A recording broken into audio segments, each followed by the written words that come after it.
नमस्कार दोस्तों, राधे राधे, हरे कृष्णा। चीकोज रेसिपीज़ में एक बार फिर से आप सबका स्वागत है। तो आज बात करेंगे देवशयनी एकादशी की कि देवशयनी एकादशी कब है, इसका व्रत कैसे किया जाता है और देवशयनी एकादशी से ही चतुर्मास भी आरंभ हो जाता है। तो चलिए आज बात करेंगे, आज चर्चा करेंगे देवशयनी एकादशी की। तो जी, आषाढ़ मास के शुक्ल पक्ष की जो एकादशी होती है उसे देवशयनी एकादशी कहा जाता है। तो जो देवशयनी एकादशी है 10 जुलाई संडे के दिन यानी कि रविवार के दिन आ रही है और इस दिन से चतुर्मास का भी आरंभ हो जाता है। तो जो लोग चतुर्मास करना चाहते हैं वो लोग देवशयनी एकादशी से ही अपने चतुर्मास का व्रत शुरू कर देंगे। उस पर भी वीडियो आपको मिल जाएगी। आज सिर्फ बात होगी देवशयनी एकादशी पर और देवशयनी एकादशी की पूजा विधि पर, उसका क्या महत्व है और देवशयनी एकादशी पर जो हमें या एकादशी पर जो हमारे नियम होते हैं कौन कौन से होने चाहिए। तो जी 10 जुलाई 2022 रविवार को एकादशी का व्रत किया जाएगा, देवशयनी एकादशी का व्रत किया जाएगा।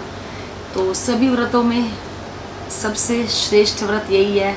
भगवान श्री कृष्ण ने पांचों पांडवों को, युधिष्ठिर को, अर्जुन को, भीम को, नकुल सहदेव को इस व्रत की जो महिमा है बताई है कि ये व्रत सभी व्रतों में श्रेष्ठ है। जो भक्त एकादशी का व्रत करते हैं वो मेरे सबसे प्रिय भक्त हो जाते हैं। लेकिन ऐसा नहीं कि खाली व्रत कर लिया, व्रत के साथ साथ और भी जो नियम है उनका भी पालन करना चाहिए। तो जी देवशयनी एकादशी पर जो भगवान श्री हरि विष्णु हैं पाताल लोक में 4 महीने के लिए योग निद्रा में चले जाते हैं और इन 4 महीनों को चतुर्मास बोला जाता है और इन 4 महीनों से ही फिर जो शुभ और मांगलिक कार्य जो है खत्म हो जाते हैं। शुभ मांगलिक कार्य नहीं किए जाते हैं।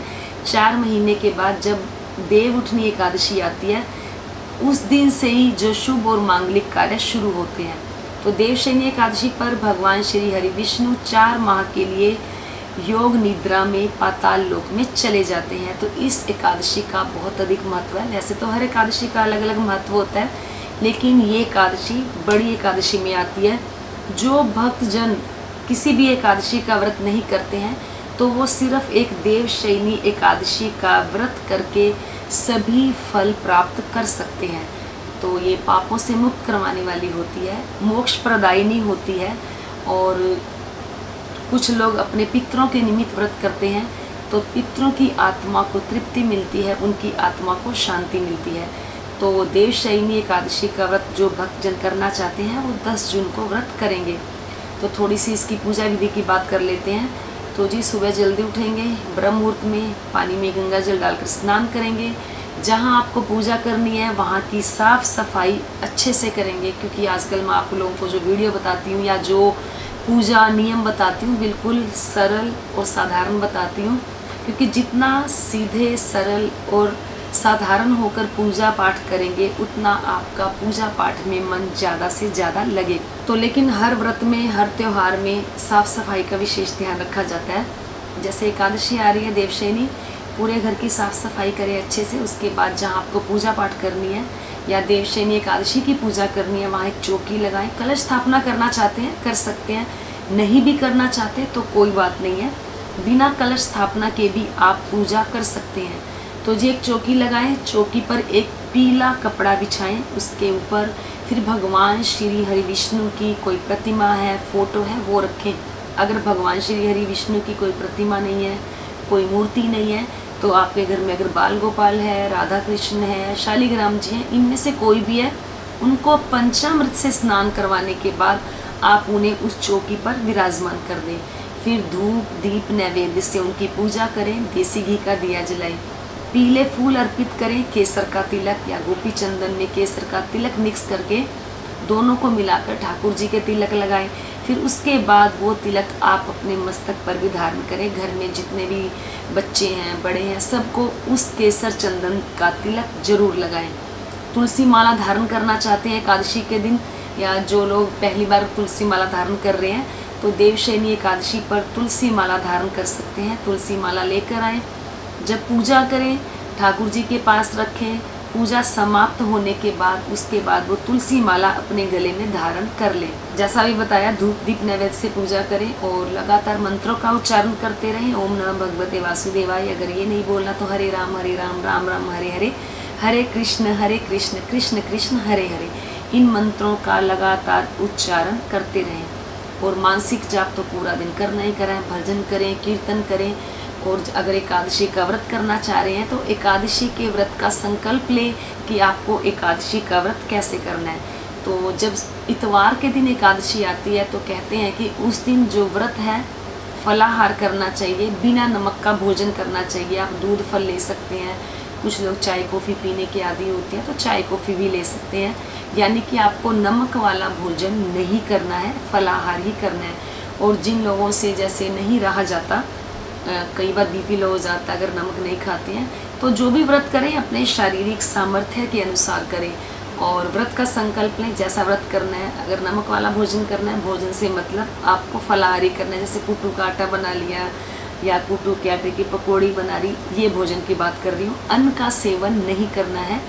और व्रत वैसे भी एक दिन पहले ही शुरू हो जाएगा, दशमी तिथि से ही। दशमी तिथि की शाम को आप दिन ढलने से पहले भोजन कर लें, शुद्ध सात्विक भोजन करें। खिचड़ी चावल का सेवन एक दिन पहले भी आपको नहीं करना है। तो दशमी तिथि की रात्रि को भी थोड़ा सा भजन करके सोएं, कीर्तन करके सोएं या मंत्रों का उच्चारण करके सोएं। फिर बात कर लेते हैं थोड़ी जो पूजा विधि पे चल रहे थे। तो जैसा भी व्रत करना है, व्रत का संकल्प ले। संकल्प कैसे करना है, तो दाएं हाथ में आपको गंगा जल लेना है और अपने व्रत का संकल्प जैसे करना है वैसे व्रत का संकल्प लेकर पानी को ठाकुर जी के चरणों में अर्पित कर देना है। तो ये हो गया आपका व्रत का संकल्प। ठाकुर जी को पंचामृत से स्नान जरूर करवाना है। जिस पंचामृत से आप स्नान करवाएंगे उस पंचामृत को आप प्रसाद के रूप में घर में सभी लोग ले सकते हैं। तो ठाकुर जी को तुलसी माला अगर बना सकते हो तो तुलसी माला बनाकर जरूर अर्पित करें। शालिग्राम जी को तुलसी के पत्ते जरूर अर्पित करें।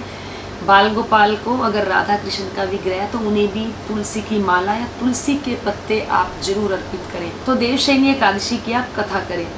फिर उसके बाद आपको एक माला फेरनी है ओम नमः भगवते वासुदेवाय मंत्रों की, या जो मैंने अभी बोला हरे राम राम राम हरे हरे, हरे कृष्ण कृष्ण कृष्ण हरे हरे, इस मंत्र का उच्चारण करते हुए आपको एक माला करनी है। तो सूर्य भगवान को जल अर्पित करना है। तांबे के जो लोटा होता है उसके अंदर आप पानी लें, उसमें थोड़े से आप गुड़ डाल लें और लाल फूल भी डाल सकते हैं या रोली डालकर भगवान सूर्य को जल अर्पित करें। और जहां आप खड़े वहीं खड़े खड़े 3 परिक्रमा करें। तुलसी जी में दिया जलाएं और तुलसी जी के आसपास 11 परिक्रमा करें ओम नमः भगवते वासुदेवाय मंत्रों का उच्चारण करते हुए।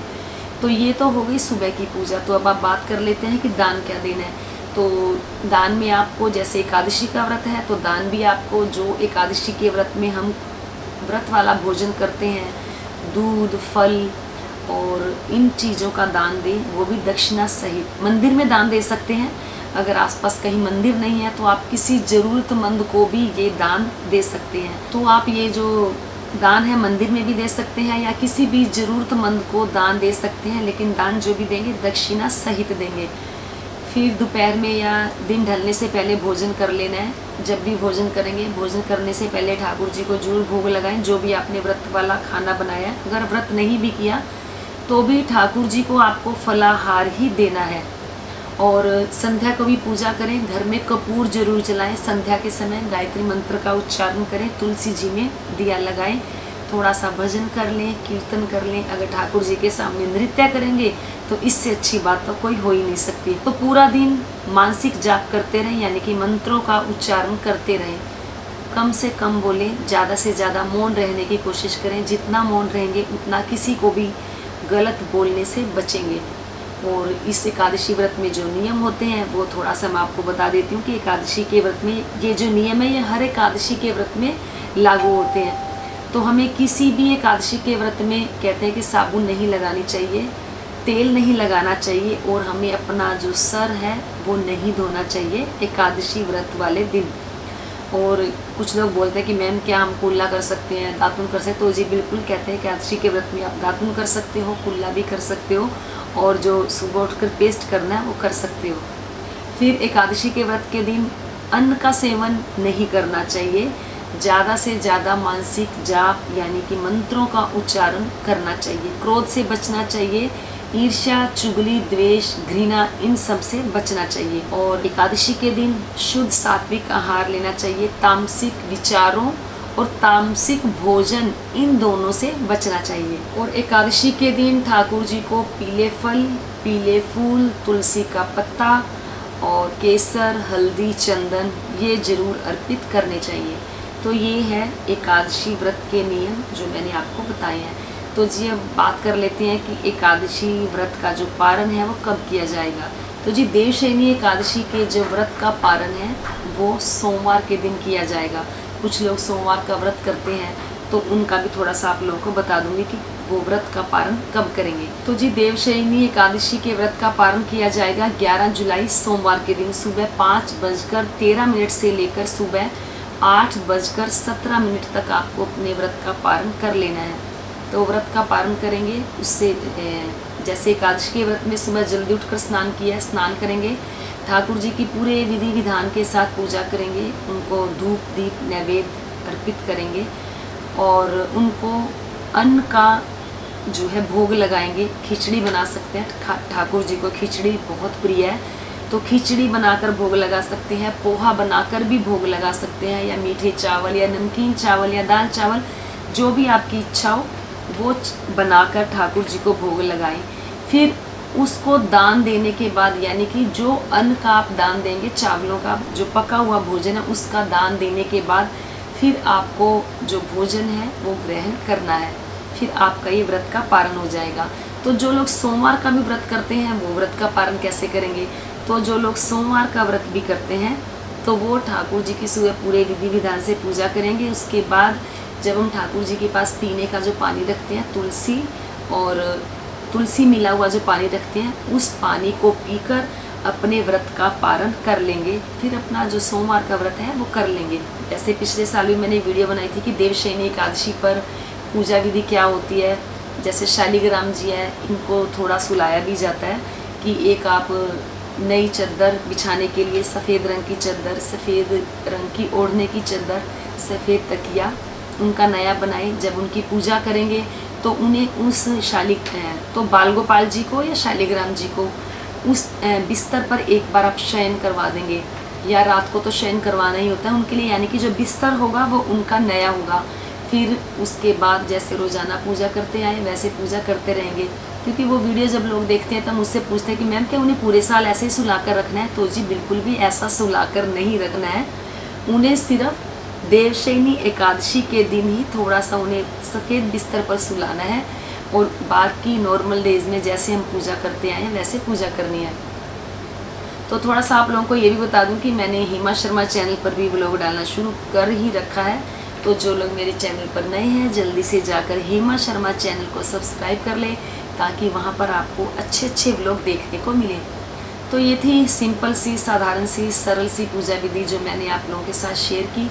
उम्मीद करती हूँ आप लोगों को ज़रूर पसंद आई होगी। तो वीडियो को लाइक करें, शेयर करें, चैनल को सब्सक्राइब करना बिल्कुल ना भूलें। हमेशा की तरह अपने सुझाव देते रहें। आज के लिए इतना ही, फिर मिलते हैं। धन्यवाद। हरे कृष्ण।